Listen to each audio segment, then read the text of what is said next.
Welcome to AI for Good, the leading action-oriented global and inclusive United Nations platform on AI. Organized by ITU in partnership with 40 UN sister organizations and co-convened with Switzerland.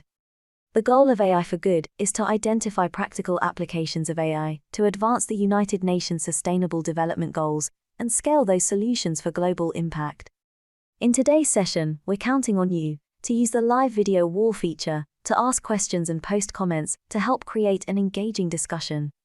We encourage you to stay until the end, as we will hold a 30-minute networking session in the neural network. Here you can meet, ask questions to our distinguished speakers, connect, and chat with the AI for Good community. It is now time to kick off the session.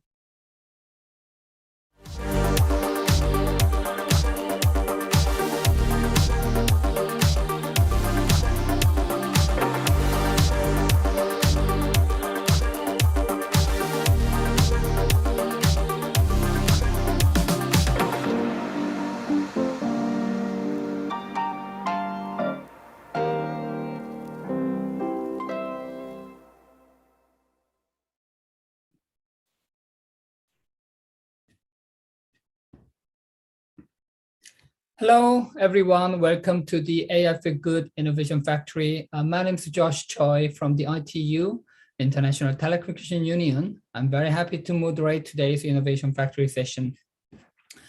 The Innovation Factory is a program launched in 2020 under the flagship initiative AI for Good Global Summit.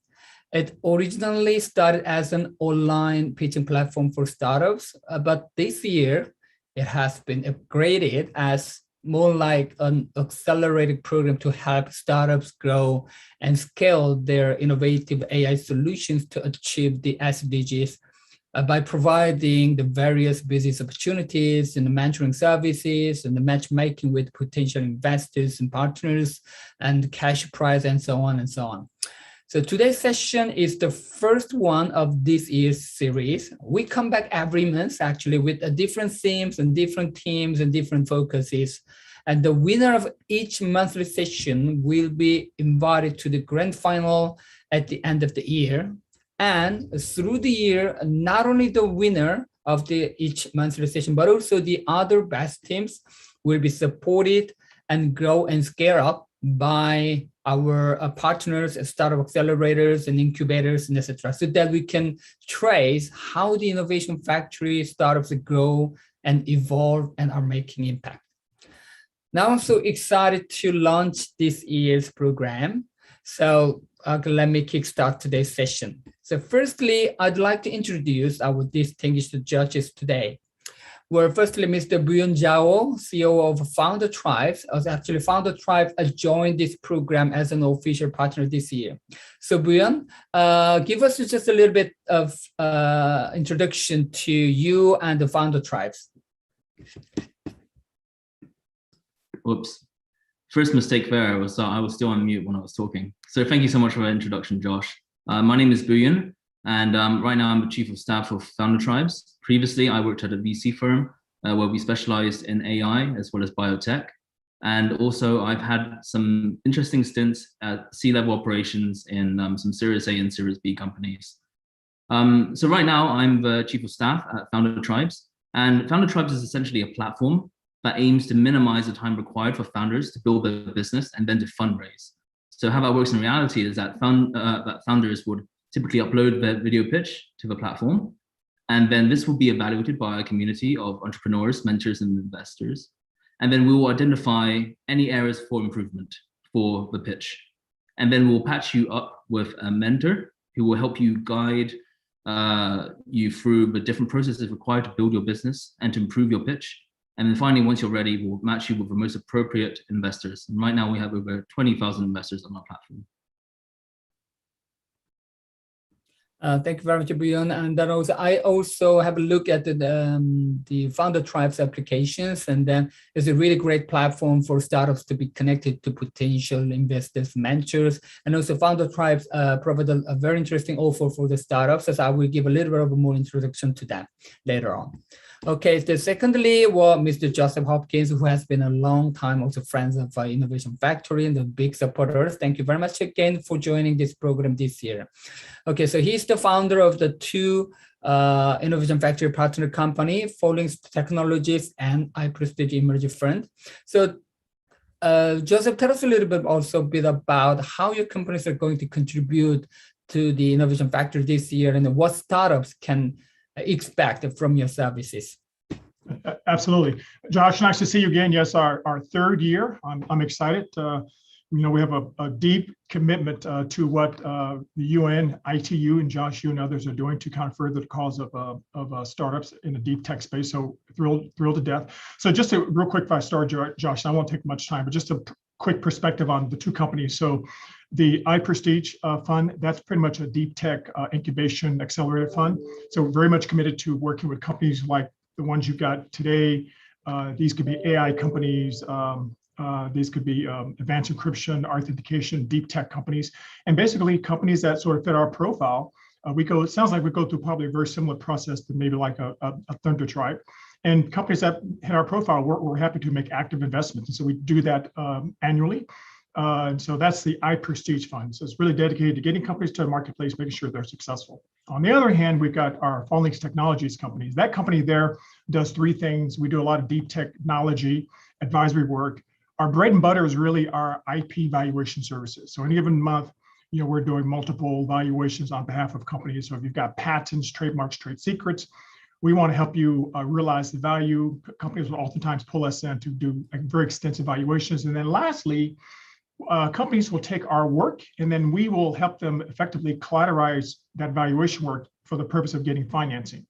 And so we help companies on both spectrums there. One is equity funding as well as financing through Panellist Technology. So that's a perspective of our company. So Josh, do you want to show the slide, or should I just verbally speak to it in terms of the prizes for this year? Yeah, I will share the slide later on, and then I will give a little bit another additional floor for you to have a little more further introduction on your offer later. No worries. Would you like me to get into that now or do that later? Oh, well, later. I will give you more time. Okay, yeah, okay, yeah. Very good. Yeah, but bottom line is thrilled to death. What I would quickly, Josh, encourage the participants to do, many of you folks are emerging startup companies. It's probably no surprise. A lot of startup companies never make it to the marketplace for a lot of reasons.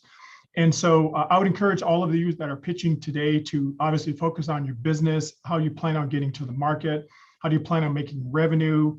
If you are looking for funds, make sure that's clear and speak with boldness and confidence, and looking forward to the session. Thank you very much. I'm so happy to see Joseph be involved in this program again, not as just a personal support, but also it's a really institutional level. So we can leverage a lot of services from his company to support the staff actually, they commercialize their service or go to the market. Thank you very much. Okay, so next, Ms. Katja Schaffer, who is the inter-regional advisor at UN Habitat. So she's an expert in sustainability and resilience in an urban planning and human settlement at the UN. So she accepted our invitation very kindly today. So thanks, Katja. So can you tell us a little more about UN Habitat's recent activities, particularly in the field of innovation and startups that you are also engaged in? Thank you very much, Josh. I'm greeting you all from Nairobi on a Friday afternoon. Thank you very much. I am, in fact, UN Habitat's Interregional Advisor for Eastern Europe and Central Asia, but I'm also leading UN Habitat's flagship program on people-centered smart cities. This is a piece of work, in fact, that we believe is quite important to frame, in fact, global definitions on smart cities, which is, as you know from your own experience, there are different approaches to smart cities, and we are actually working with our member states together to really coin the smart cities dimension around serving people. And in this regards, I'm also leading, in fact, currently a program which is based in Hamburg, in Germany, which focuses actually on innovation technology as an accelerator for cities, because for us it is quite important to look really at the implementation of the Sustainable Development Goals towns, and there's one really dedicated to cities. And if we continue, let's say, toddling along as we do so far, we will never reach these ambitious goals. And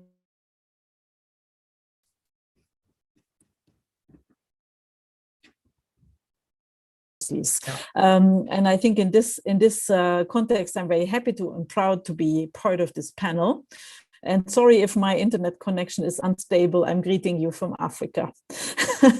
So let me know if there's any problems, but I'm looking forward to the presentations. And I'm muting myself again. Thanks. Thank you very much, Culture. Well, so far, what the connection was not so bad. Is good enough. Thank you very much. Okay.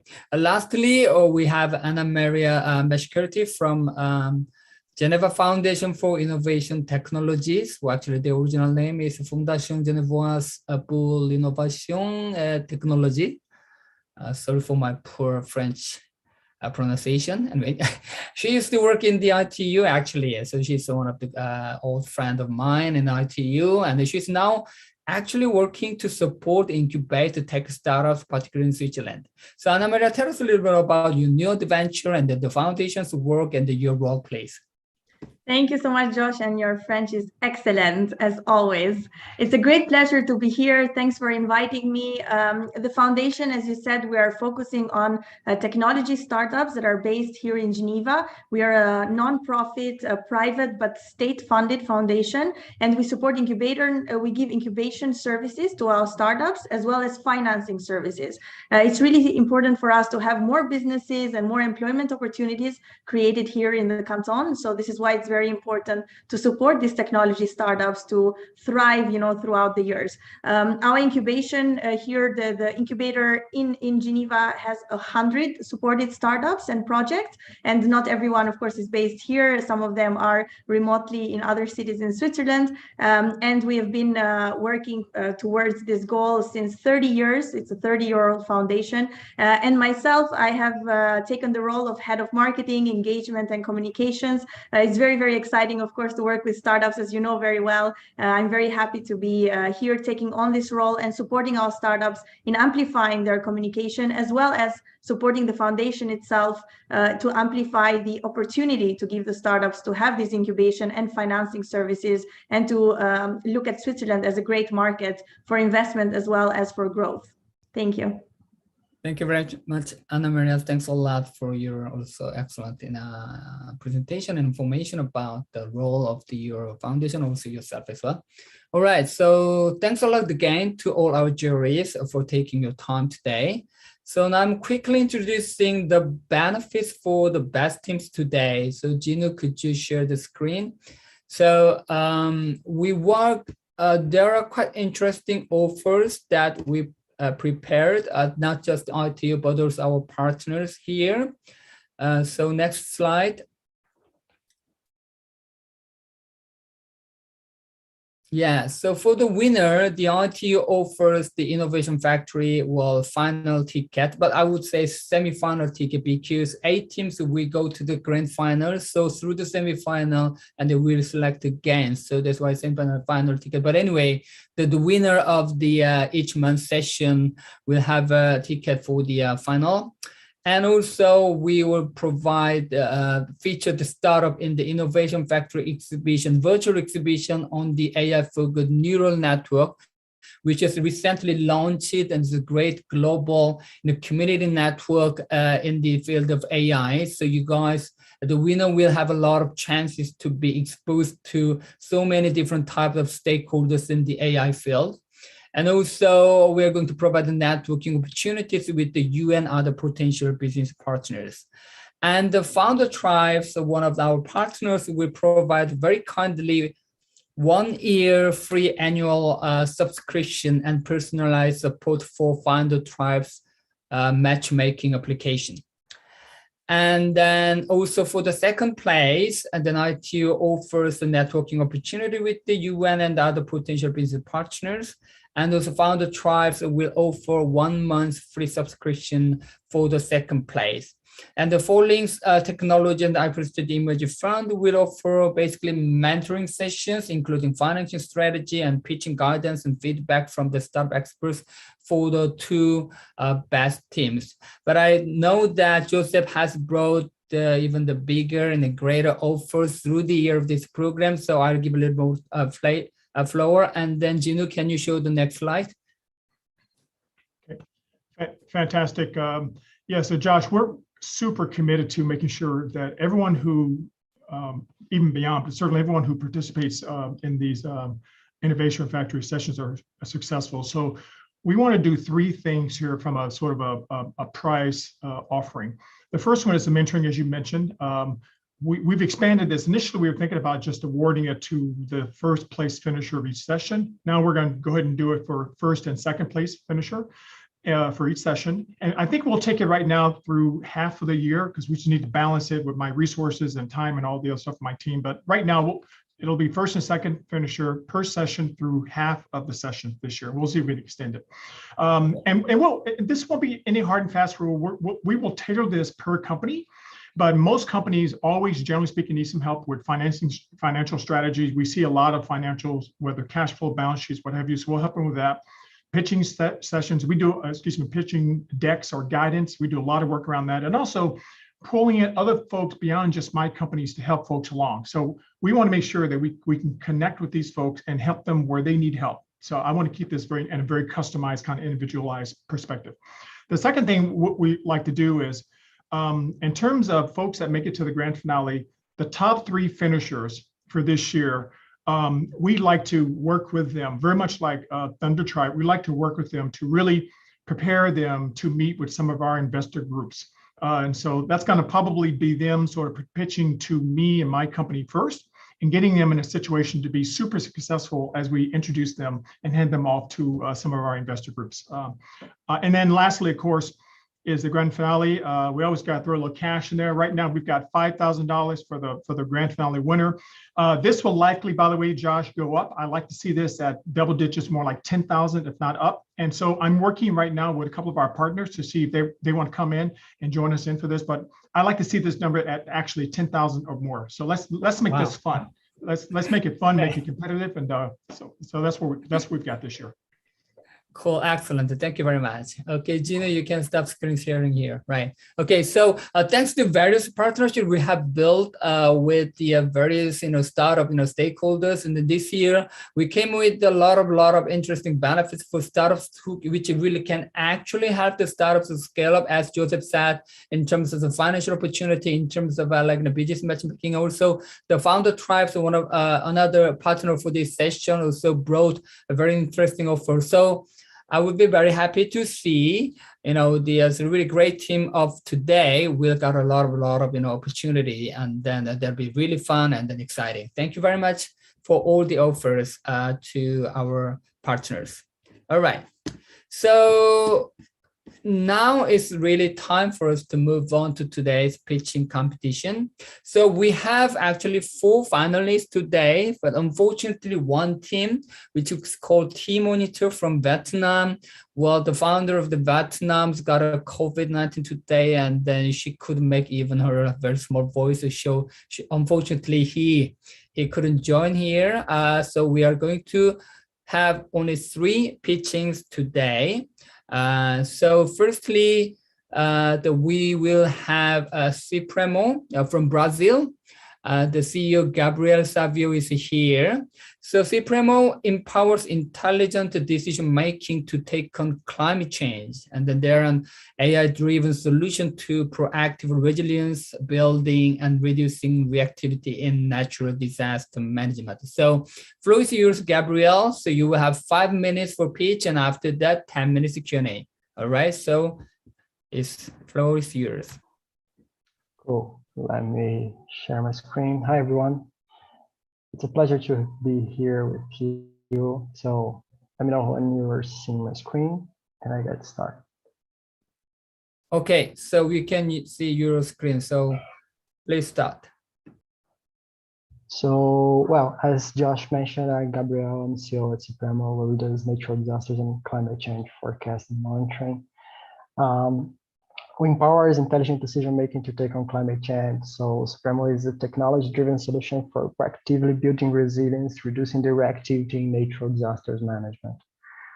Talking about the scenario we were involved, we had some massive losses and huge problems. For example, on the first semester of 2021, we lost more than $42 billion around the world caused by climate change events. Besides, well, 10,000 deaths we have every year caused by these events. We still have a lack of real-time and even more about predictive information to support decision-making.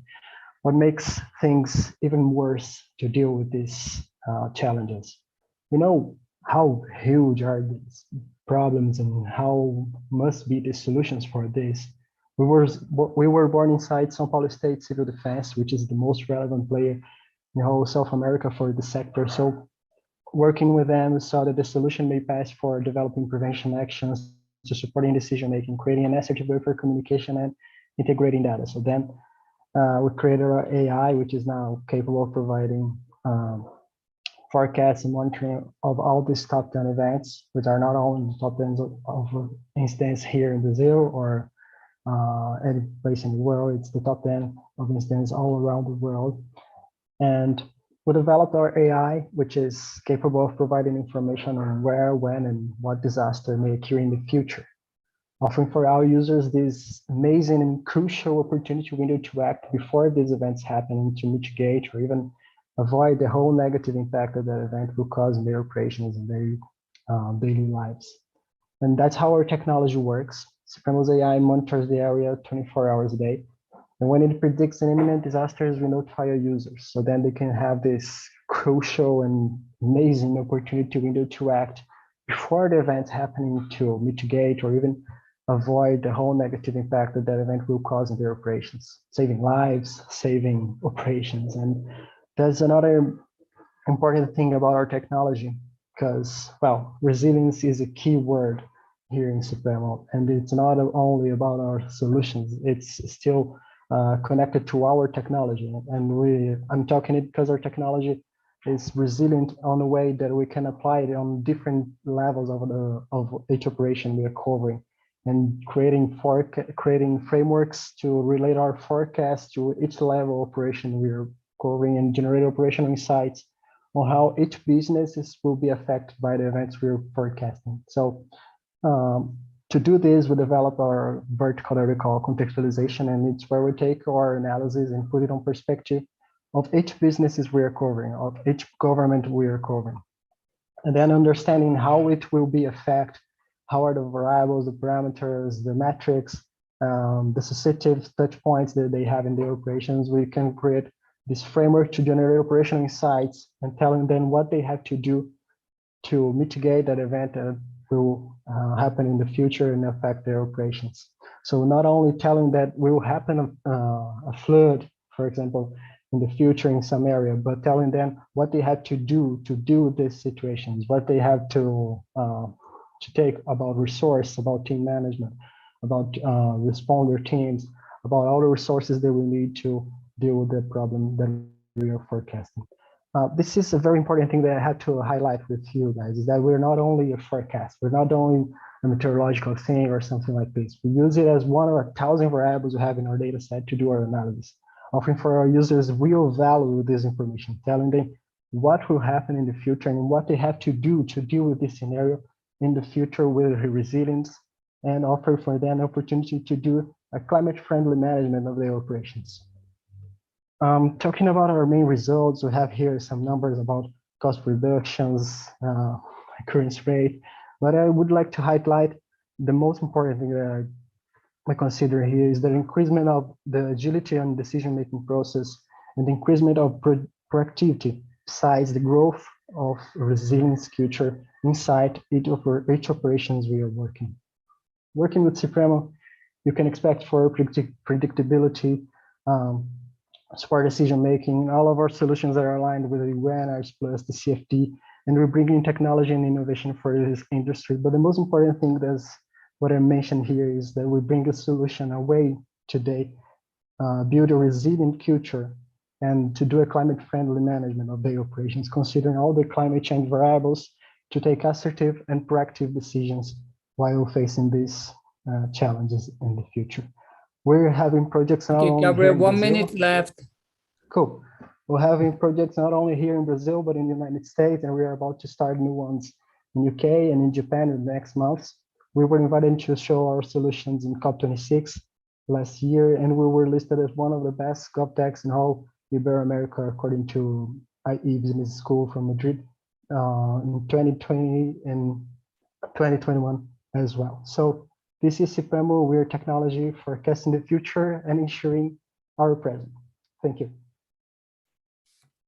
Thank you, Gabriel, and thanks a lot for your excellent timing. So exactly 5 minutes. So you can stop your screen share here, and then we will see the face-to-face with the judges for your Q&A. So if anyone who wants to start the Q&A, and just turn on your camera and then turn on your microphone and then start your question, and I will give 10 minutes totally for the whole Q&A. Yeah, Joseph, please go on. Okay, Joseph and Katya and Ana Maria. Great. Hi, Gabriel. Thanks so much for the presentation. A couple of questions for you. I wasn't sure on your targeted markets. So maybe talk a little bit about the markets that you're targeting. And also within that, is it government? Is it private? Right. And then also, where are you folks in terms of the product? So is it alpha? Is it beta? Is it product ready? And then lastly, revenue. Where are you guys right now? Are you revenue generating or are you pre-revenue? Cool, Joe. Well, thanks for this question. It's very important. We have a solution that was built inside a government entity. So we are always looking to work as a B2G company, but we expand our solutions to work as a B2B company as well. So not only a public, but still on a private way. We already have projects in insurance, forestry, logistics, mining, mobility, and sports. So we understand that our solutions have the possibility to solve problems in different ways, and the resilience we have in there to forecast these events and generate these operation insights for each business. We saw the opportunity to apply it on different levels in different industries. We're already having revenues from projects not only here in Brazil, but in the States as well. We're our first steps in there, but we're already having it. And our business model is basically it's basically a SaaS model where our ticket is chartered by the area we are covering. So as huge as the area, the monthly ticket will be higher. So basically this is the metric we use. And no, go ahead. Yeah, I was going to say, so your product ready? So your product is actually in the marketplace now, or where are you with that in terms of the development of your product? It's already working. We're already having projects with some great companies, not only here in Brazil, in the United States, in these different industries that I mentioned: forestry, logistics, insurance, mobility, and some other ones. Thank you.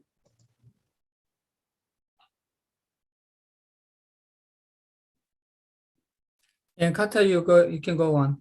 Okay, thank you. That's just for your moderation.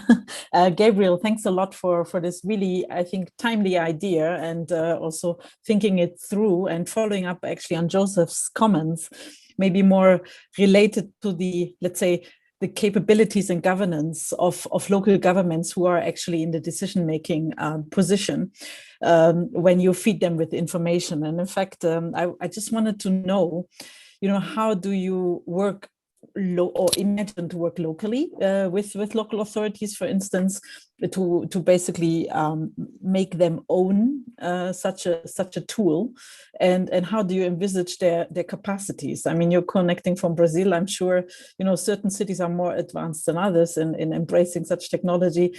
But I think that should be also considered. And then I guess, Joseph, that links also a little bit to the revenue discussion, because I think when you save money by forecasting conflict, not only conflicts, but let's say also, harsh weather events, climate change related occurrences, there is also a saving on infrastructure destruction or impact on lives. I liked also your social dimension that you brought into here, but that links maybe also a bit to the savings that can be made and the revenue generation if a business model is, broad enough, established. Over to you, Gabriel. Cool. There's another very important question, Katja. We have here in Brazil some different realities in the cities. And well, as we was born inside a government entity, we know exactly how are the challenges for government entities here in Brazil. And since our first day, we thought that we had to be scaled enough to deliver these solutions on the best way for any kind of municipality or cities here in Brazil. So we thought about our scale up thing since our first day. So we delivered this solution through a cloud platform. So basically they have to have an internet access to receive and have the map monitoring the area and receiving the forecasts. It's very easy. We have a network mapped here in Brazil and in some other countries as well to connect the data we need. So we're fully device free. It would help us as well to scale up our solutions. And this made us easier to deliver our analysis and forecasts for them. So this is the solution we found to scale our solutions, to scale our impact as well, and delivering the solution generating revenue with the same way. All right, I'll go next. Then, sorry. Before moving on, in the judges' evaluation sheet, someone is making a score in the total tab, which will make the whole, the calculation is not working. So I don't know actually who is doing that, but anyway, please go on to your named tab and then make the score, and then total tab can make an automatic calculation. Do you understand what I'm saying? All your judges. Yes, so someone is making the score in the total sheet, so but that's not working. Anyway, so Ana Maria, please go on. Thank you so much. Thanks, Gabriel, very much. Very nice presentation. I have a couple of questions, so I will keep it very short. The first one, if you can give us an overview of your competitors, in this area, who are your competition. The second one about security a little bit, because you mentioned you're on the cloud, so I guess this is quite sensitive information in the sense you're giving advice, right, on very important information. How do you make sure that it's secured only to those who need to see it? And then do you also provide solutions at the end, or do you just do the forecasting and then let's say you say, okay, this is going to happen, but then do you also have this kind of after forecast service where you provide solutions on how they can tackle these disasters that are coming? Thank you. Thank you, Anna. About security, we have all of our infrastructure under most highest security levels we have. So it's everything on cloud, but it has some different levels of layers and validations that we use to protect all those things. About the forecast and the final product, we deliver for users. We can deliver not only the forecast to tell them what will happen in the future on the climate change event perspective, but still understanding how they will be affected. We generate these operational insights, telling specifically what you asked, telling them what they have to do. So not only what will happen, but still what they have to do to deal with this scenario. So having this vertical dimension we call contextualization process where we jump deeper inside each operation we are covering and map all the touch points and the susceptible points they have in their operations to understand how these operations will be affected and how is the susceptibilities of this operation on climate change perspective. And understanding it, we create a specific framework for them, connected it to our AI, and then after this connection, we can generate this operation insights, understanding what will happen and what you have to do to deal with this problem in your context. So understanding how it will affect the problem that will happen your interested area, you will have the insights about what you have to do. So that's why we have been applying our technology in so many different industries. About our competitors, we are very related to meteorological companies, but as I mentioned, we're not doing only meteorological forecasts. We use it as one of 1,000 variables we have in our data sets. About specific competitors that are doing some things like we are doing, we have I think two big competitors in the States and another one in North Italy as well.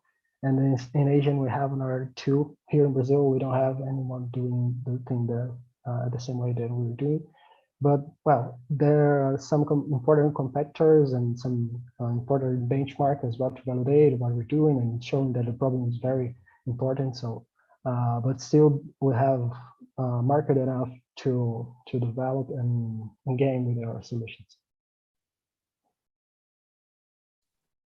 Okay, perhaps last question from Buyan. Yeah.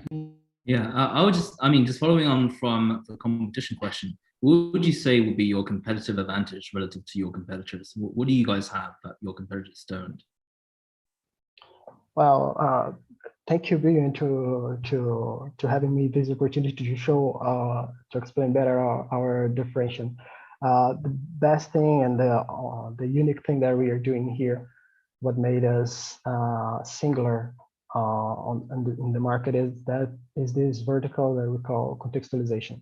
This process to understand how the businesses is affected, how they will be, how they have to deal with this and understand and generate these operational insights specifically for them, understanding how they will be affected, how will be the problem, how huge will be the problem for them, and what they have to do specifically and directly on their operations is the key thing for us.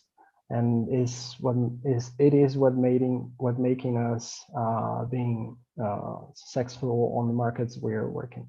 So understanding them, correlated in with the climate change, providing them the opportunity to take these proactive and assertive decisions, considering the climate change variables to take their decisions is the key thing. That's really cool. How do you actually get your contextualization data from? I mean, do you talk to the local governments? Do you kind of assess based on the different businesses that are there and the different infrastructure? Can you tell me a little bit more information about how you actually build this model, whether anyone else, for example, your competitor can come in and then claim to do contextualization as well? The whole technology was developed inside our company, so it's all developed for our team, and we use public, private, from our customer, for partners, from our network, and any kind of different data set we have mapped that are interested for each businesses we're covering. We have it integrating our AI to do this analysis. We use it as well, history data for each businesses we are understanding. We are working to understand how they are being affected and create these metrics. And if we don't have a framework developed for each for that sector, we have this process to dive deeper in there and take these metrics and parameters together with the businesses. So building from possibly I can tell you anywhere we have data related to climate change, we already have mapped it and have it integrated in our AI. And when we don't have, we go deeper in the operation and take it in from the history and from the companies and the entities that we're working together to build this framework and to develop this framework to generate these operational insights, which is the key thing. Oh, that's really cool. Thank you so much. It was a wonderful talk. Thank you. Thank you. Okay, thank you very much, Gabriel, and thanks a lot to our judges. So yeah, everything's done. This is great. So okay, now we quickly move to the next presentation. So while the next startup is preparing, I'll give a little bit more time for our judges to finalize the use score for the Gabriel's team, Sipremo. All right. So next team is Sentient from Canada. So we have Mausu Salimi, who is the founder of Sentient. So Sentient, they created eyes and brain for agricultural robots and advanced machines and intelligent systems to automate the labor-intensive and repetitive tasks. And I think the robotic, solution is pretty much focused on agriculture, but also I think it has a lot of potential for other industry verticals as well. All right, so now Mausu, can you turn on your camera and then turn on your microphone and then screen share and then do your pitch, and then you have 5 minutes, a little bit more if you want. Okay, so just give me a sec. I open up my screen and share it.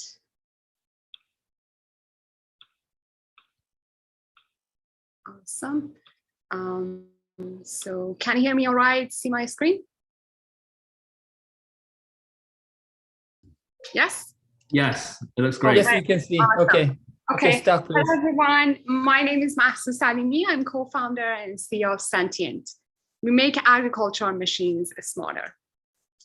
Labor shortage is a chronic challenge in agriculture, which accounts for 40% of total farming costs and dramatically have declined over the last decades. This has been exacerbated by COVID-19 and climate change, and results in more than $3 billion in global annual revenue loss for the farmers.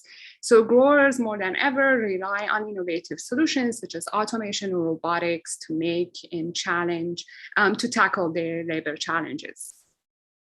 These are a few examples of using robotics for farming operations such as harvesting, planting, or spraying. However, despite the current advances in technologies, these machines tend to be limited because they have minimal perception and computational power. So they are only good at one thing and one thing only, as you can see here. So the goal to make farming operation more efficient with less costs remains the ultimate goal for automation.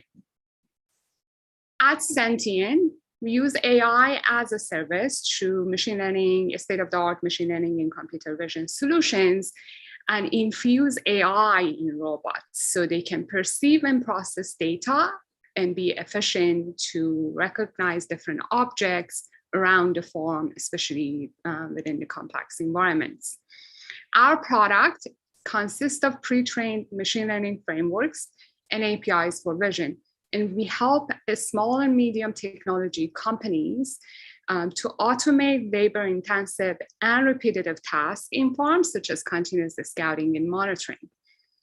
These are a few examples of our machine learning models in action, and our high accuracy and the fact that we automate different tasks, such as, for example, yield estimation, as you see here, enables the end user growers to have up to $80 per acres saving for early crop stress detection, accurate estimation and forecasting, plus anomaly and disease detection, as you can see here. We're targeting precision agriculture, which projected to be to get to 6 billion by 2026. This is part of a total addressable market of 168 billion in agricultural equipment. The market includes things like AI in agriculture, all of the different machines, such as auto harvesters, plus IoT devices for plant production or irrigation equipment. North America is the leader in the agricultural robotic market, followed by Europe and Asia Pacific. For our product launch and market segmentation, we're going after certain type of companies within the market. These are ag technology companies with IoT and SaaS solutions, robotic companies with multifunctional robots in different industries, including agriculture, farm robotic companies that have a specific ag machine, such as a fruit harvester, and finally, AI platforms that need support in their AI production pipelines.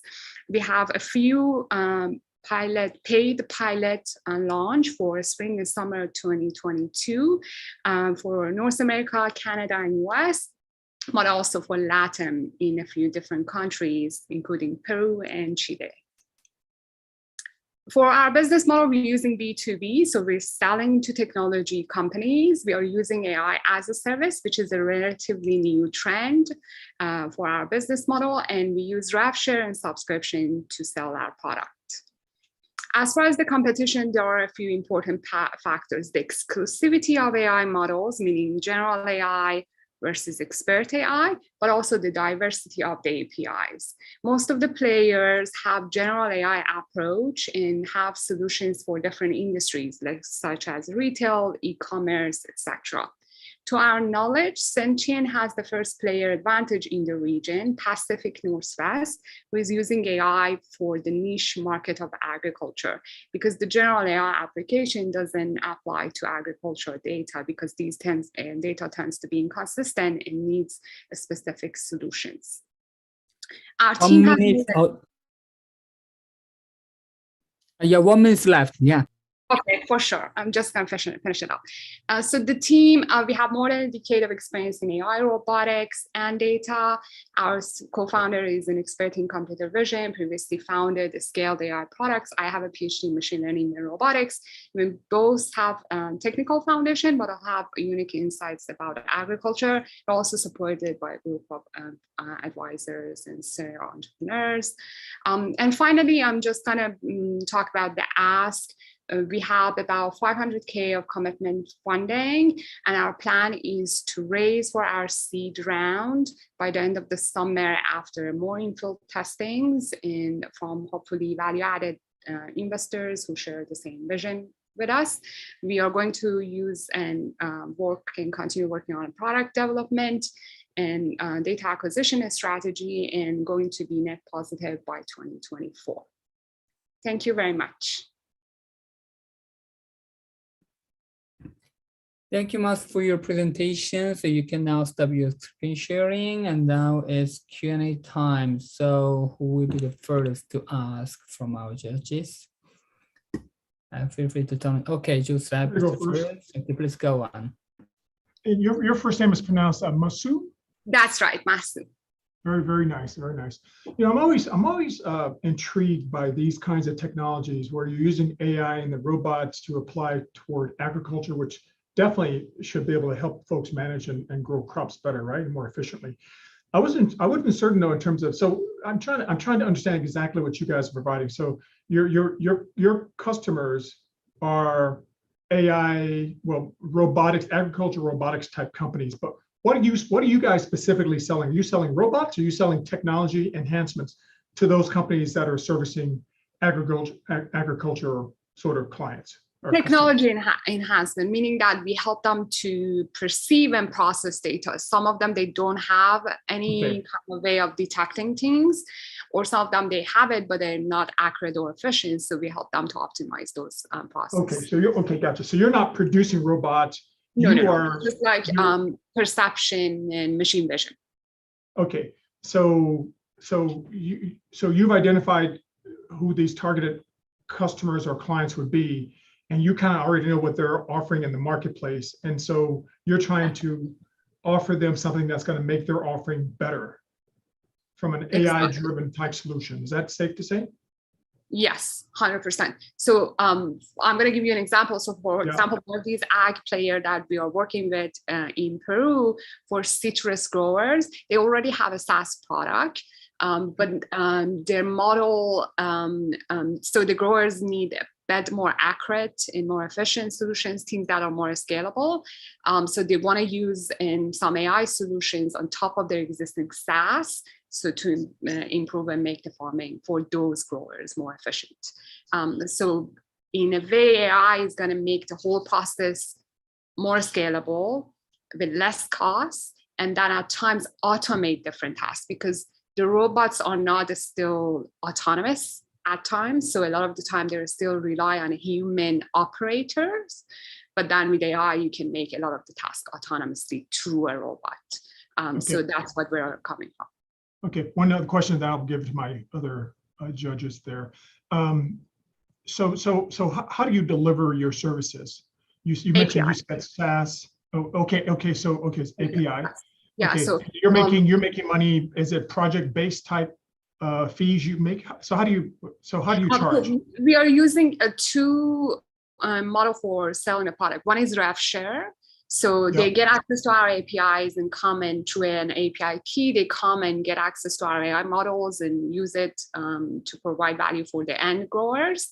So that's the first model, rev share. The second is some sort of subscription for custom solutions. So if they want to like use our feature as part of their existing model, so we charge per request or per gigabyte of usage, how much they're using that specific model, and charge them that way. Okay. And then I'm sorry, lastly, and you said you're pre-revenue, so you're in POCs right now. Sounds like proof of concepts. Are you getting paid for those proof of concepts, or is it? Yes. So we are pre-revenue, but then we are doing paid pilots. So you are. Okay. We're not net positive yet, but then everything that we are doing is in paid pilots. Okay, great. Thank you so much. Nice presentation. For sure. Thank you. Hey, Masu, really cool presentation. Thank you. I just wanted to know, you're dealing with AI technology that is assisting perception of different problems in agriculture, right? And surely you have to kind of focus on a single crop or multiple different types of crops, right? What is your thinking there? What crops have you identified that you're focusing on right now? And do you want to then sell this crop to different AI companies en masse, or are you basically waiting until they approach you and then you're basically developing something they ask you to develop? That's a very, very good question. So we started with grape as like a high value in demand crops, but then we expanded to a specialty crops. So this includes all the berry types, fruits, blueberries, grapes, etc., citrus fruit, apples, mangoes, avocados, but we also have sub-solution for horticultural crops. Anything that has to be greenhouse farming, vertical farming, like cucumber, bell pepper, tomatoes. So as far as the progress of our AI models, we plan to stay and launch 25 plus ML models for different agricultural crops that are more in demand and valuable for the first year, and then eventually launch more. So yes, there are some that they have more interest, but eventually it's going to be valuable for every single thing, like field crops, corn, wheat, everything, or even industrial herbs like hemp or cannabis or different infusions. But at the moment, we're mostly focused on specialty crops and horticulture to some degree. Great. And in terms of, how you intend on growing your business, is there a specific area or specialty that you want to go towards? I mean, what is your go-to-market strategy? Would you then focus on these specialty crops and then try and find all the businesses that may be interested in these specialty crops in order to implement the API feed into? Or are you going to specifically target certain markets and certain crops in the future? Just help me understand what your go-to-market strategy is and how you— For sure. Yeah, so the agriculture is like a huge, hairy, big beast.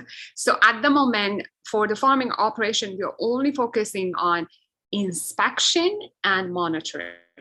So this has to do with early crop stress detection, anomaly detection, disease detections, things that has to do with like managing nutrients, water, those kind of operations. So we plan to stay on those type of operation at least for a while, because there is a lot of value there. So if you would be able to help them to optimize their yield, they're going to have a very successful harvest in the end as well. So that's the type of market that they're going to focus for a while. So inspection, monitoring, because this is very labor intensive as well. And that if they would be able to automate it more and more, it's going to be very valuable for their growers. Okay, great. Thank you very much. Really cool. So very, very nice. Thank you so much for the great presentation, very complete. Just one question, is it easy to copy the model that you have created from other competitors or the companies that you are even giving it to them? Is it something easy, or is it something that you have some IP on, or something quite complicated so they wouldn't even go there? Just to understand. Yeah, so AI as a service is a relatively new trend. But that being said, there are players in the competition, as I mentioned, like Clarify or AI. But then these companies tend to stay on other industries. And then in agriculture, the trend is still quite new. So in terms of the moat and defensibility, our strategy are two things. One is the unique insight that we have around agricultural data because we are the first player. So that's one, the metadata, data derivatives that we're getting in kind of our data sets. And the second, the accuracy and efficiency of our AI models, because we are working with big data around agriculture. So more and more that we're working with these models, they tend to be more efficient and more robust. So that's the other thing. So if somebody else wants to start, obviously there is still a lot of room, but then to get to the accuracy level of our models, there is going to be some, they're going to have some challenges. So I would say like, it's not impossible, but at the same time, we have the first player advantage. Great. And we Thank can own it. Thank you. For sure. Okay. Just wonder if Katya have a question. Of course, well, you know, the Sentient's main business model is more like an agriculture, so you're an expertise in smart cities. So, but I mean, but still, you must have some kind of questions anyway, right? Yeah. Of course, I'm full of questions, and of course, I'm fully overwhelmed by this new subject matter. Marcel, you of course have a very strong, let's say, Northern Hemisphere approach. In fact, and I was just really wondering if there's anything that could be considered to upscale it to the global South. I'm calling here from Africa, and I think this approach certainly is not feasible. And even I think when one looks into sustainable agriculture and kind of permaculture, let's say, approaches, this is maybe, you know, rather challenging and maybe the next level to move into. But really, I think the scalability to the global South is something that interests me. And you mentioned Peru and Chile as two of the contexts, and maybe you can shed a little bit of light what that looks like with different kind of, let's say, governance structures and different types of, let's say, yeah, for sure. Thank you for the question. It is actually very, very important for us. I would say there are two different opportunities in terms of the type of the growers that we are working with. The South American and the African and like the ones that are in the lower hemisphere, I would say are very unique because the farms tends to be bigger, like mega farms, but the labor is cheaper. So then it's a question of scalability in terms of the size of the farm, but also empowering these growers because they tend to export in their products, in their crops, but for a cheaper price because at times like it's very challenging for them to sell it. The growers that we're working with them right now in Chile and Peru have quite interest in yield, very, very accurate forecasting and modeling because they tend to sell their products to other countries and they want to make sure that not only they increase their yield by being more efficient, but also have a very accurate model for their yield estimation. So I would say so far we find it very valuable for them in terms of like enhancing their infrastructure, but also kind of providing them with more accurate solution. North America is a different story. North America, a lot of the time is about next thing, like in terms of R&D, crop, premium crops, high premium value, kind of fruits and vegetables. So here is about specialty solutions around make them unique, but then down there is more about increasing the yield. So I would say both places is valuable. It's just a matter of approaching and kind of prioritizing what is it the end goal for the user and then customizing the solutions for them that way. Oh, thank you very much. And I think, I mean, the next level then is, of course, export of those products and hence Thanks for the grading, explanation. sorting, packing, all of the above. Yes, thank you very much. For sure, for sure. Thank you very much. Thank you, everyone. Thanks a lot, Masu, for your great presentation, also answers to some kind of quite big challenging questions. And then also thanks to our judges for really, really interesting and challenging, important questions. This is really fruitful discussion here. All right, so let's move to the last pitching here today. So African business integration. The co-founder, the Moloti, and the company is here. So Africa Business Integration, they developed a smart city platform called the Bonang.ai, which is equipped with a real-time car and home remote monitoring, and also provide faster crime alerts and unlimited cloud storage. So now Moloti, your flow is yours, and then screen share, and then do your pitch, and also you will have 5 minutes here. Okay, thank you, Josh. I hope you can hear me well.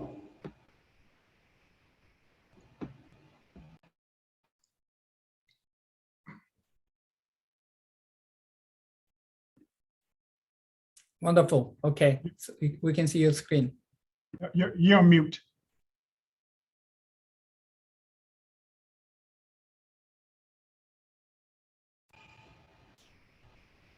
Can you hear me now? Yes. Okay, excellent. Thanks for the notification. Okay.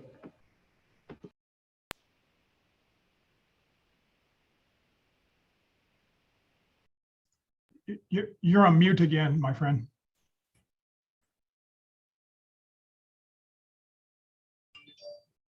So we can see your screen, Moloti, Anna, but you are muted. So you can just simply, click the microphone thing. I don't know why. It doesn't seem like, okay. Is it good now? All right, it works, great. Thank you. Thank you for that. Sorry for the delays, everybody. My name is Moloti, Executive Director of Africa Business Integration, and it is my pleasure to introduce to you Bonang.ai, Smart City. For those who do not know what Bonang refers to, Bonang is a South African word that refers to be able to see. And just a brief introduction into Africa Business Integration. We are an artificial intelligence startup founded in 2017. Our aim is to build safe artificial intelligence systems that empower fleet managers, as well as consumers and property owners, but even more importantly, to empower insurers to reduce driver behavior risk and enable safer cities for all citizens. And over the past few years, since 2017, we've been engaging in extensive research into video analytics solutions and how they can help solve some of our most pressing challenges in society. And we found that vehicle break-ins have been on the rise, and not just in South Africa. We've noticed that also in more developed regions like America and the San Francisco Bay Area, there has been a large number of vehicle break-ins, and some people have actually gone to extents of leaving their trunks open in order to avoid criminals from breaking or smashing their windows, and thus having the insurance companies to take out the claims for that. And also sometimes there is an excess amount that the individual needs to pay above the insurance funding that they get. So these are some of the problems that we're facing. And the picture behind is a picture from San Francisco where some of these vehicle owners have left their trunks open in order to show criminals that their cars are empty and they do not need them to break in. Also, just some brief recent statistics from South Africa, as well as from FBI. The statistics South Africa has highlighted that an estimated 88,000 incidents of car theft have occurred for the year 2019 to 2020 financial year. This has affected a lot of South African homes. And we've also noticed that an estimated 169,000 incidences of home robberies, where people come into people's houses and they steal furniture, and sometimes they even harm the residents of the house, such as raping them and killing them. This is very sad occurrence, but we face such in Africa. And I've also noticed from research that the FBI reported that 7.4 billion was lost to motor vehicle theft in 2020. And this is just in the American region. So you can understand that although we've got these tracking systems in our cars and these alarm systems in our cars, people are still stealing the cars. So as Africa Business Integration, we asked ourselves, how can we help cities to become much more safer? Because we've noticed that cities have cameras around the main roads and also on the highways to track whether people are not complying with traffic laws. But we've noticed that these cameras are actually not doing anything to help fight criminals who are hijacking cars, and also in situations where there could be a collision. You know, people can be in a collision, let's say at 3 a.m. in the morning, and nobody would report to the police that there is a collision on that highway. And people actually die because of the delay in the response time. So we propose Bonang.ai smart city platform. The platform is an end-to-end artificial intelligence system designed to detect and to track vehicles as well as pedestrians and to estimate a safety matrix for an intersection. So object detection and object tracking recognizes the same object across successive frames. And by that, I mean across different number of cameras. So it could be a camera on highway 1, and then on highway 2, there could be another camera. And if you see the same vehicle on highway 1, and then maybe after a few minutes, you see it on highway 2, then you are able to track that object from different successive frames. And so this gives people such as traffic management officials, as well as even the vehicle owners, the power to know that if they are in an accident or in a hijack situation, the cameras that are on the highways in the cities, they are able to inform the police and even ambulances or hospitals that there has been a collision on, for instance, Highway 1, which could actually help them to save their lives and also help them reduce the insurance liabilities. So what are the main benefits of Bonang.ai Smart City platform? Bonang.ai's main benefit is it provides advanced video analytics. In comparison to our predecessor cameras, which are the normal CCTV cameras that mainly have what we call motion detection, and they do not have the ability to distinguish between a cat and a dog, or even just the wind blowing a tree left and right. So they would categorize that as a motion trigger and send you an alert saying that there's been a motion detected.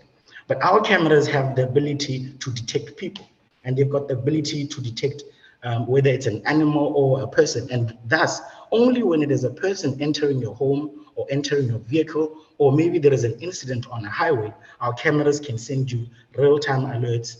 And the platform is accessible whether on the internet, but also we provide an edge application that runs without the internet on your inside your home, or for instance, for traffic management officials, this can be hosted in the traffic management department or central management office.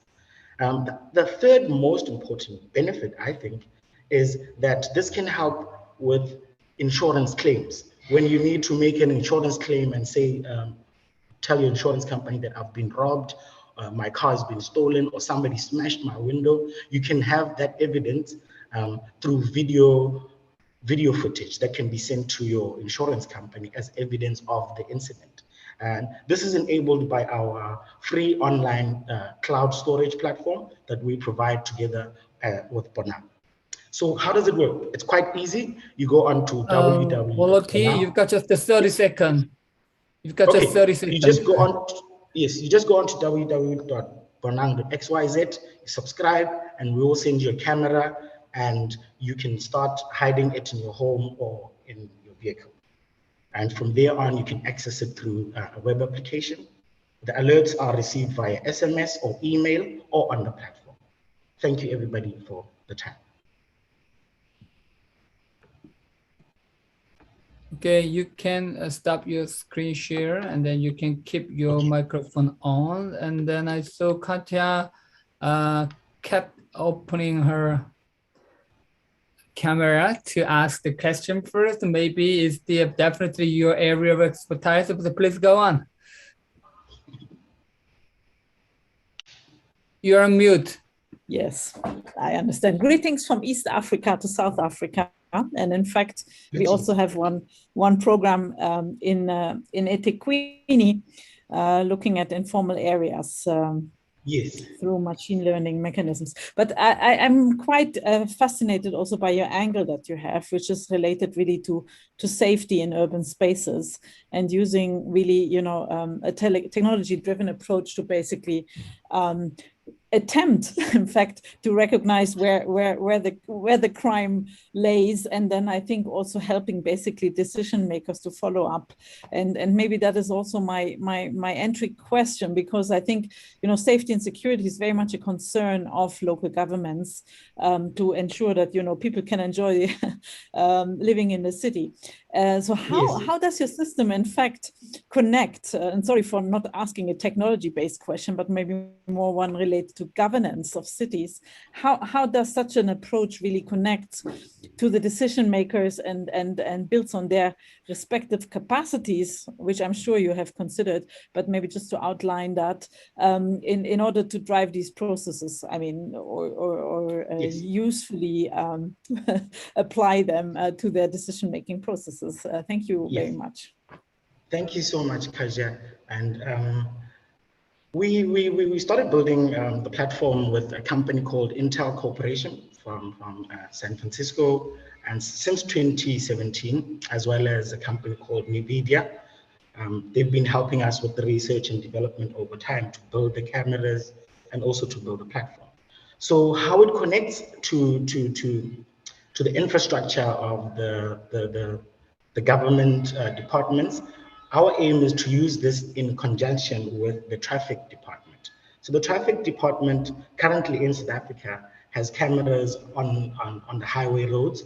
This is usually to detect people who are not stopping at a stop or people who are over speeding.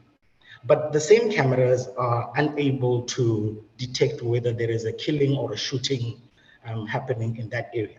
So we propose to give them an edge solution. So the platform is an edge solution that can run at the edge without the cloud and without any internet, as long as the cameras are connected in that network and our platform is also within that network, then we can ingest all of the camera streams into our platform. And essentially how it works is that if you set an alert, such as I would like to understand where there's been a collision, then the collision will be sent to the police, and also it will be sent to the traffic department, who's already looking at the camera feed. So in Cape Town right now, where I am, they've got a central office where there's about 10 people looking at the cameras all around Cape Town. But some of these people could be making coffee, or they could be maybe going to the bathroom. So with our system, this gives real-time alert and says that there has been an incident that occurred on Highway X or Highway Y.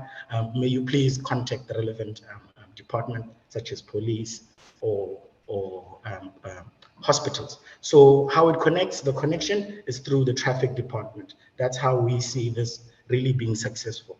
But beyond traffic department, we also offer this to individual consumers who have a car, who can just put in a spy camera inside their vehicle, and we provide them with a small computer from Intel called Intel Nuke, which is a nano computer. And this nano computer stays in their vehicle, sending out information to their phones or to police. Even if you are maybe held at gunpoint, the system will already send an alert to the police that this incident is occurring. And also the biggest part is that for insurers, if you want to claim from insurers, you will have the evidence to support your claim. So I'm not sure if I answered your question, Kaja. No, thank you. You shed quite important light on this topic. I was just thinking on the gunpoint discussion. Has no one else thought about it before? I was just wondering, because that's quite an obvious challenge in certain contexts. Yes. I don't know. How are you more special than the others in this case? That's true. So Africa Business Integration is one of the first startups in South Africa that provides video analytics And over the past few years, we've gained a lot of respect from the research community as well, because of the number of applications that we provide. But the biggest and one of our strongest points is that we have partnered with companies such as Intel Corporation and NVIDIA, who have the ability to give us supercomputers that we could use to build some of the most complex models in the world, such as gunpoint detections and so forth and so forth. So many South Africans, the education is a little bit small compared to the education of Americans, and thus our competitors can't actually develop the same. But I suppose people in Canada or UK can develop something similar, but we are focusing just on Africa and not on countries abroad. I think I also forgot to mention, we've partnered with one of the biggest Chinese camera manufacturer, Hikvision. We are a systems integrator partner with them as well. So our platform is able to integrate seamlessly with Hikvision cameras. Thank you. Okay, let's quickly move to the next question. Skip to the next. Yeah. So Brian, yeah, you must have a. Yeah, Malati, that was really, really cool. I really enjoyed that talk. I have a few questions for you. I mean, the first question that springs up is, what is the kind of barrier to entry for most governments? Do they have to upgrade their CCTV cameras entirely in order for you to plug in and to do the analysis? Or do they have to kind of buy your own camera or special camera, or do you have to kind of attach the special microchip and supercomputer into it? I mean, tell me how it works. That's an excellent question. Excellent question. In fact, for the past few years before we released the platform, we've been stressing ourselves about that question of whether do we want our customers to change the infrastructure or not. And the simple answer is they do not need to change their cameras. Their cameras can stay as they are. The way the platform works is that there will be a computer which is in the same network as the cameras that the government already has. And on that computer, you will have the Bonang Smart City platform. So the way it happens is that we scan for all the cameras that are on the network. And once we've scanned all the cameras that are on the network, we are able to display them onto the platform and start collecting the video feeds directly using something called an RTSP stream, which is a real-time streaming protocol that we use for cameras. So if we are on the same network as the traffic department, then we can connect to the existing infrastructure without changing it. Okay, great. And I have two more questions and I'll make it really quick. Say if you're like a homeowner, right? And then you're trying to make an insurance claim. I don't understand why they wouldn't have to buy your camera specifically in order to capture the burglars, right? So what is your thinking behind there? So for homeowners, we've partnered with a company called Hikvision, which is one of the world's #1 or superior camera manufacturers. And as part of our partnership, we have integrated the Bonang platform into the cameras. So if you purchase a Hikvision camera, you've got an option to choose the Bonang.ai plugin, which will include our video analytics services. All you just need to do is set the alerts and put in a cell phone number to people that you would like to alert if a crime incident happens. So this could be your relative or your sister or maybe even the police. In South Africa, the number is 10,111. So 10,111 is already preset into the system. But if you'd like to add other notifications to go to different other people, you've got that option as well. Okay. I'm not sure if I answered your question, Duan. That's it for me. That's really cool. Thank you so much. Does anyone else have any questions? Thank you. Yeah, thank you. I'll make a quick question. I understand that we are running out of time. I just saw the users that you had, the projection. So you are saying 1,000 users, right? Your target was this year, in the beginning of the year, and then you're moving to 50,000, and then I think it was 200,000. Can you tell us a little bit more? Did you get first the 1,000 users that you targeted, and then how do you plan to make this move? Because of course, like from 1,000 to 50,000 is quite a big jump. So interested to see what your plan is there. Excellent question, Anna-Marie. So we released, in 2020, we were still in alpha mode. where we were testing out the system with private logistics companies and some of our families' properties. So my mom's house and my co-founder's house. So we were testing it out with those houses and some of the logistic partners. And the system worked well, and we've got some feedback from them on how we could improve. And earlier on this year in February, we were able to release the beta version, which is where we are currently. And our target is to have 1,000 vehicles and 1,000 vehicles and homes. It doesn't matter the proportion of homes or vehicles that are connected to our system. So where we are right now, we are sitting at 135 cameras that are distributed. So at my house, obviously, my mom has bought 8 cameras. So that's one house with 8 cameras. At Tavo's house, which is in Northwest, they've bought 8 cameras as well. And that's how we calculate 135 cameras so far. Great, thank you so much. I'm glad that your mother bought the cameras and supporting you. Thank you, that's it from my side. Thank you. Let me ask just a couple of quick questions. I know we're running behind, Josh. Molito, thank you so much for the Moloti? Yes, Moloti, sir. Okay, very good. Thanks so much for the presentation. So I just want to hone in a little bit in terms of what you're exactly selling. You've got plug-in, you got the platform. Sounds like you're also selling cameras to some sense based on your partnerships, and plus you've got computers. Are you selling all those things, or tell me if I'm a customer and I want to go buy your services, what am I paying for? So excellent question, Joseph. Thank you for that question. So we are a video surveillance as a service platform. So we provide video surveillance. And so we've partnered with Intel to be able to provide the video surveillance at the edge using Intel's hardware. So we would recommend to a customer that you would need to buy this hardware, which we sell on the Bonang platform. If you go to www.bonang.xyz, so you are able to purchase that, but you don't need to. If you want to run it on your PC, we can sell it to you, the platform, and you can run the edge solution on your PC. So it's just a recommendation that you can run it on there.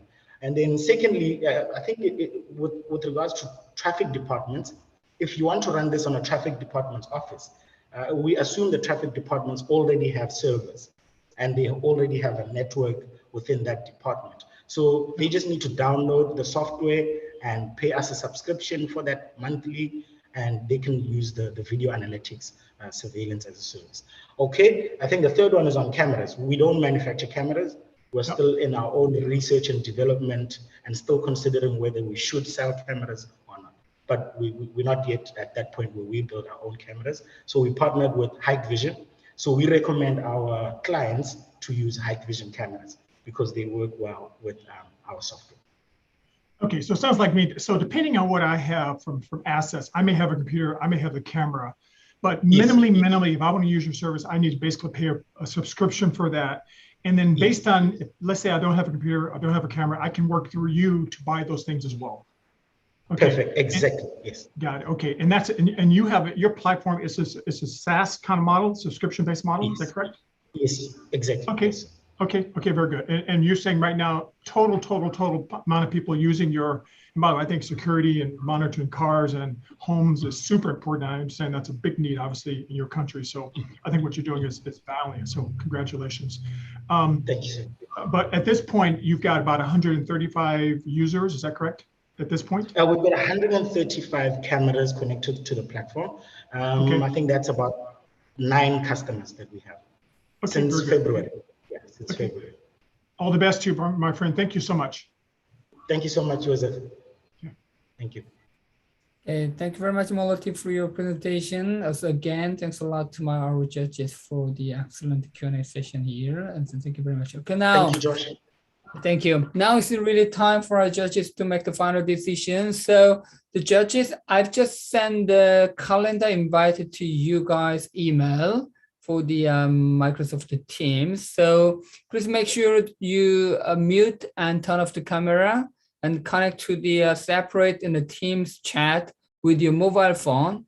and have a discussion to fine-tune and finalize your decision who is going to be the first and second and third, because we're going to provide, the benefits not just to the winner, but also to the second place, and also even the third place also will have a potential opportunity to get the benefits. And in the meantime, I will have a little bit of an interview with our finalists, and if there are any questions from the audience in the neural network, I would like to deal with them, but if not, I will ask just quick question to each of our finalists as an entrepreneur, particularly in the field of AI. All right. Okay. So let me check if there's any question from the neural network. It seems like, well, okay. So this is a little bit of interaction, but not a specific questions here. All right, so I just would like to ask just one question to all final, let me see, all finalists here.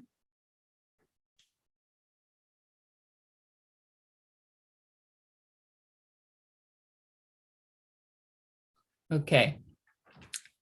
So Innovation Factory, as you know, is a program to help startups, scale up and your AI solutions to solve the problems around the world. However, there must be a lot of challenges that you guys have or facing as an entrepreneur, particularly in the field of AI. Like some challenges must not be easy for a startup to overcome by itself.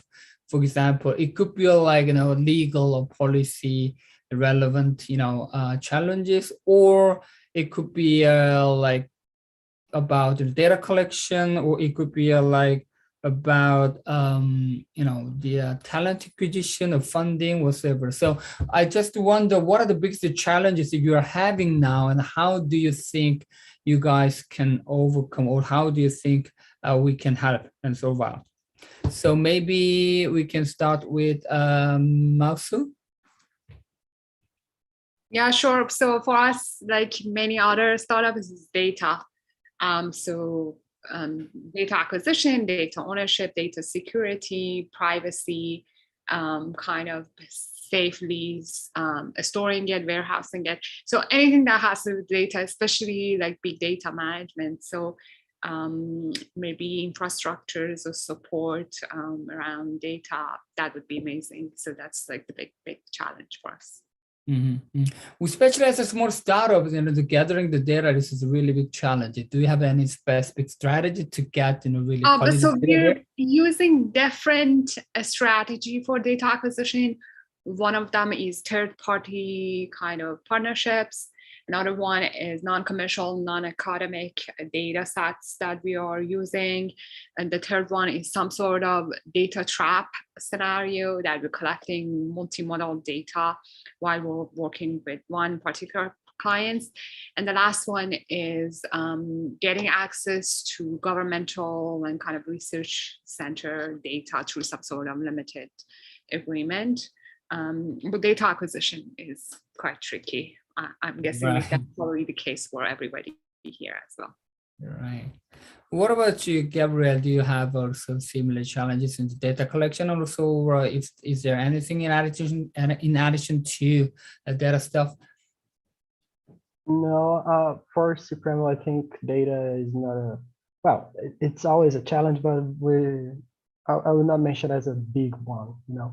I would possibly mention that our huge challenges here is the tech maturity, to deliver this kind of AI solutions with our very high technology to regular people that are, not used to understand and not used to be open to receive this kind of technology.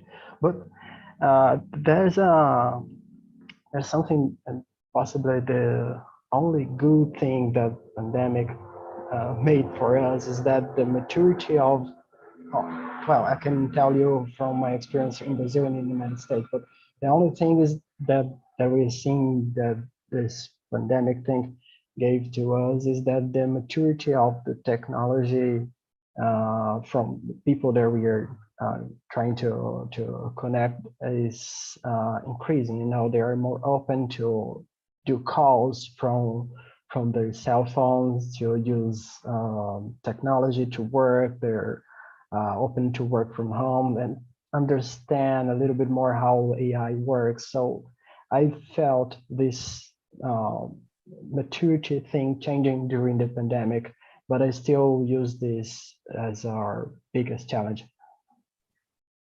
Right. Yeah. So the main is especially those challenges are actually even getting bigger, especially because of pandemic, and then also you're expecting a little bit the situation will be better after we overcome all the pandemic, or how do you see? Yeah, I mean, before the pandemic, I saw the market harder to understand and to receive our solutions at all. But after the pandemic, as I told you, possibly these connections, this needed to use technology, this needed to work with technology through technology, possibly this made people be more maturity on technology level. So I'm seeing this as a big challenge, but it's decreasing because of this relation with the pandemic and the needed that appeared during these times. All right, great. Thank you very much. Okay, so Moloti, what about you? I mean, we talked about some kind of data acquisition, also some of the technical maturity, and also raising the awareness of the importance of the AI, especially among the people who are really not aware of the technological benefits. And then also, I think especially in your region, you got all different type of challenges, right? So tell us about a little bit of some challenges you are facing through the history of your journey. Yes, no, thank you, Josh, for asking us these important questions.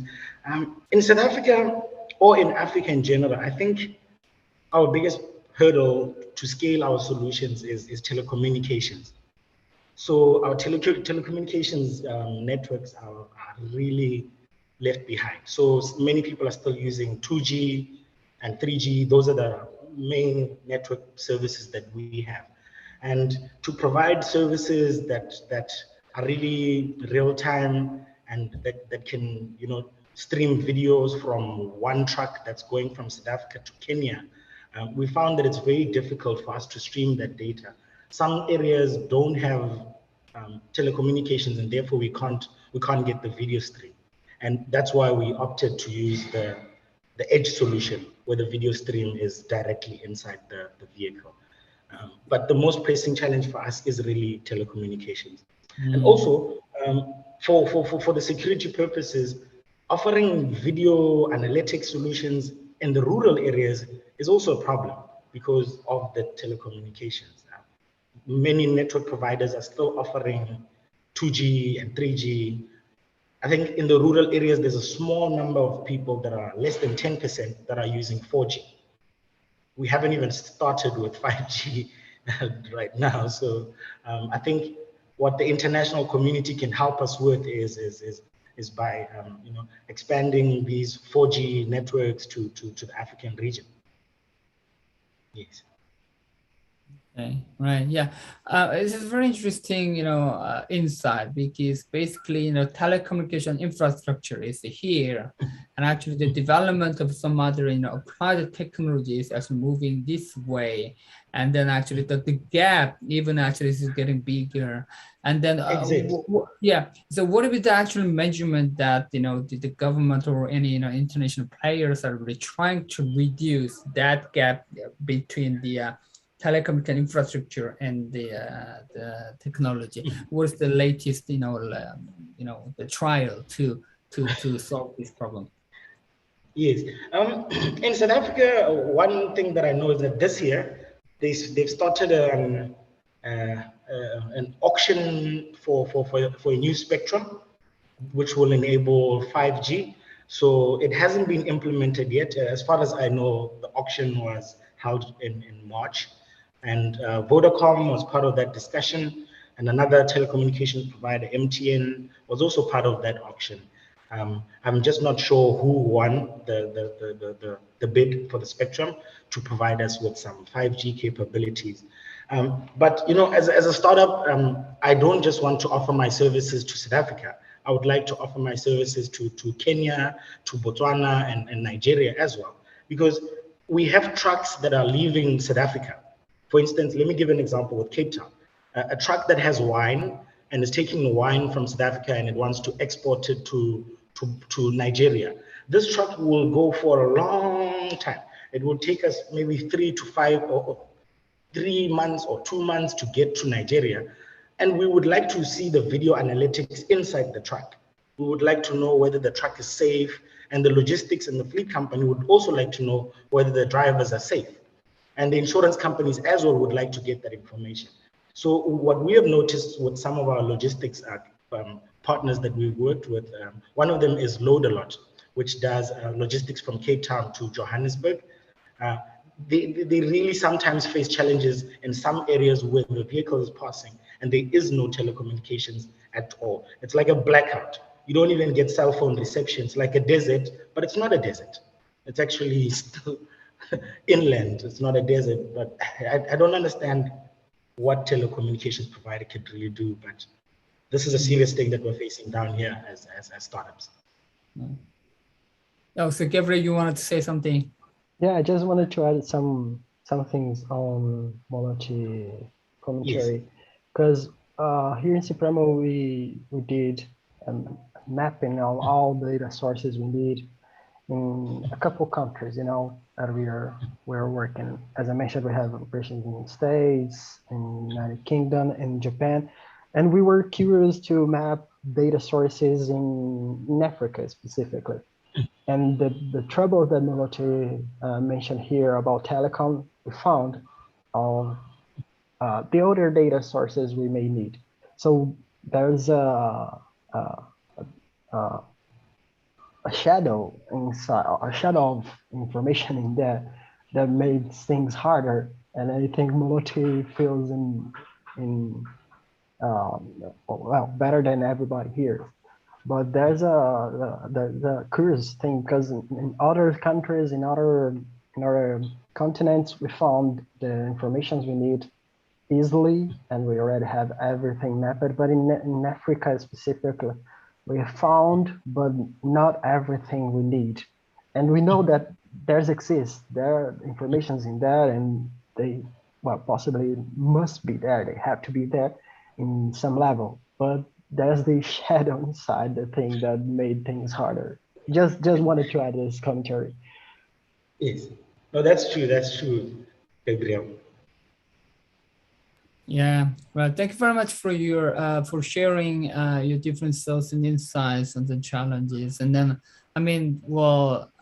we also learned a lot from your side and what are the real problem, real challenges in the field. And then also we would definitely, we'll be thinking about how we can actually, help those startups, not just to scale up the problem, but also solve the challenges, right? And without solving the challenges, then you guys actually cannot really scale, right? So basically, this is one of the very important practice for us to learn more about reality that the startup is facing there. Okay, well, I asked my judges to finish their discussion as soon as possible. I'm really keep pushing them, but yeah, they are having a very severe debate, and who will be the winner. That means that you guys are all equally great. Okay, so let us waste just for a little bit more time. But in the meantime, I will give you a little bit of the next plans of this program. All right, so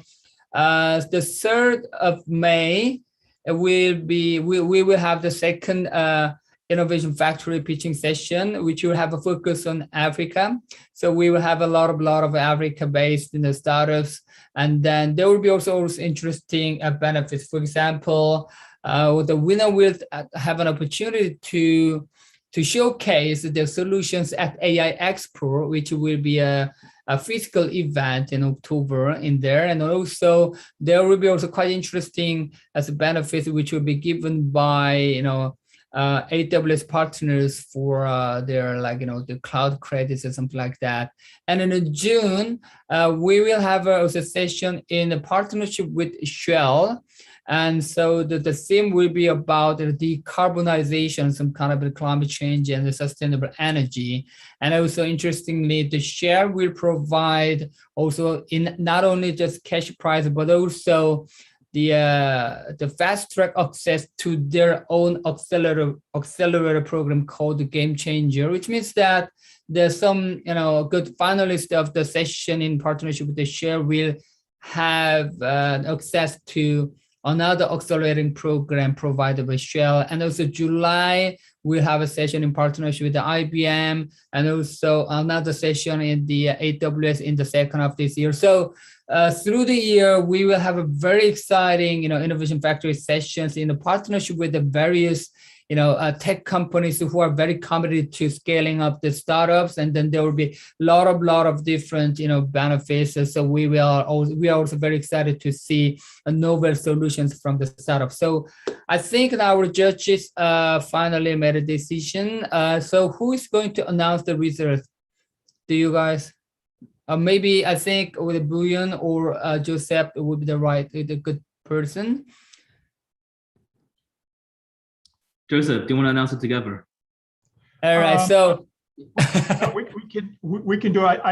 I'll say a few words, and then how about bring you jump in and make the announcement. I'll just say, having attended a few of these sessions, Josh, nice job in getting some very, very well qualified startups. I think all of these folks did a fantastic job, all addressing SDGs that are very important, obviously, to UN and to the world in general. I think trying to help folks deal with crime, such as we saw in the South African presentation, is just a wonderful value proposition. Certainly, will be heard from Sentient in terms of this. Josh, you recall we've actually seen a couple of these robotics kind of agricultural offerings. This is the first one by which she's actually making an offering to the folks that are actually producing the robots for agriculture. So she's actually trying to enhance her offerings within agriculture. It's a very tough space, but I thought she did a great job there. And of course, Sipremo, in terms of what he is doing in that space, we thought was in terms of climate change. We've seen a few of these climate changes as well. So once again, we had another one. So we thought that was well. So I thought all of these were very good. Of course, two of them came in very, very close, and I'll let Bream go from there. Absolutely. So, yeah, before we move on, can we all turn on the camera here so you can see? So Gabrielle, Moloti, and I'm also Anna Maria. Okay, great. Yeah, it looks much beautiful. Okay. Guys, this is a really, really close competition. And when I say close, I mean within fractions close. But our today's winner is Sipremo, followed by Sentient, followed by Africa Business Integration. So congratulations, Sipremo. And I look forward to giving you your 1 year free subscription at Founder Tribes. And Joseph, definitely, do you want to say a few words about what you'll be offering, just to reiterate? Yep, absolutely. Well, our offering will go to obviously both Sipremo as well as Sentient. And we are very pleased to offer some mentoring services. So what I'd like to be able to do is have separate discussions, obviously, with both of you. Let's understand what needs you have in your organization. I'd like to kind of customize these. And we live and breathe pitch sessions. We live and breathe financials and due diligence and all kinds of things. So we can definitely help you folks. And that's what we love doing, helping you be successful and get you close to the market, et cetera. And so our pleasure. So congratulations, you guys everyone did a fantastic job. So we're really pleased. So congratulations. Thank you. Thank you very much. Thank you very much. So for those who hold these three teams, I will send you all the follow-up emails, introducing the right people from, the Founder Tribes and also the iPrestige Fund. And also as an ITU, also we can also provide some other interesting opportunities in terms of the networking, the neural networks and some of the media exposures and everything. So yeah, It is awesome, and then also I really, really wish to keep in touch with you guys, and also we'd like to, witness how your business is growing. And at the end of the year, we are so excited to see, how your business is really, getting how big your business is actually coming. All right. So thank you very much again to our startup. So thanks a lot to all our judges today and for your really, really valuable time. I also hope you guys also enjoyed this session. So please, keep in touch with us, and stay tuned with this program, and then we look for the further collaboration. Thank you very much. Bye-bye. Take care. Bye-bye. Take care, everyone. Tchau, tchau. Valeu. Obrigado. Goodbye. Bye, everyone.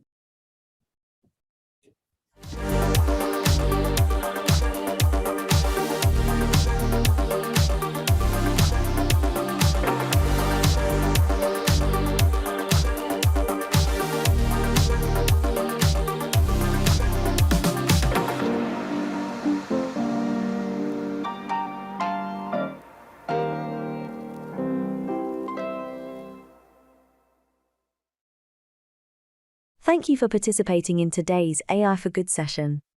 We hope you've learned something new, innovative, and engaging in today's event. We now encourage you to continue the conversation on the live video wall in the neural network. Here you can ask questions, like and comment, share links, complete the satisfaction survey, connect with interesting profiles, or speak one-on-one using the chat and video function. After the 30-minute networking session, we invite you to explore the lobby, try the smart matching quiz, visit the virtual exhibits and poster boards, and build your personalized AI for Good program. It was a pleasure learning with you today. See you at the next AI for Good.